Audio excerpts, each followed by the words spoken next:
అనుదిన నిత్య జీవపు మాటలు. దేవుని నామానికి మహిమ కలుగునుగాక. దేవుని వాక్యాన్ని చదువుకుందాము.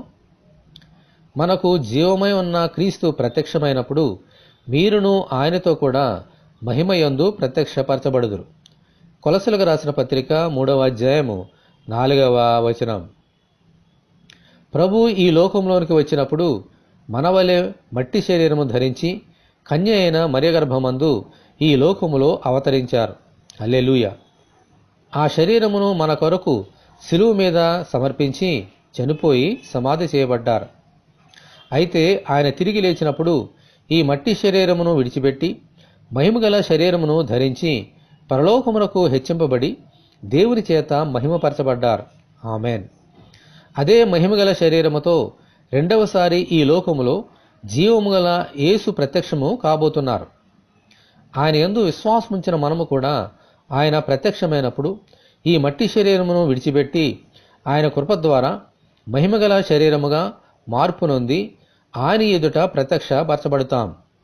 జీవము గల ఆ యేసు ద్వారా నిత్య జీవములోనికి ప్రవేశిస్తాము. ఆమెన్. హల్లెలూయా. ఇటువంటి గొప్ప నిరీక్షణతో విశ్వాసముతో ఈ లోకములో ముందుకు సాగిపోదాము. దేవునికి స్తోత్రము కలుగునుగాక. ఆమెన్. ఇటువంటి కృప కొరకు మనమందరము దేవుని ప్రార్థన చేసుకుందాము.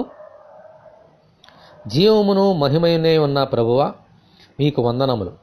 మీ మహిమగల శరీరముతో రెండవసారి ప్రత్యక్షము కాబోచున్నప్పుడు మేము కూడా మార్పు నొంది మీ ఎదుట ధైర్యముగా నిలవబడినట్లును మీ నిత్య జీవములోనికి ప్రవేశించినట్లును మీ కృపతో అనుగ్రహించమని, ఈ వాక్యము వింటున్న నీ బిడ్డలందరినీ అలాగున దీవించమని ప్రభు అయిన యేసుక్రీస్తు ద్వారా ప్రార్థన చేయుచున్నాము తండ్రి.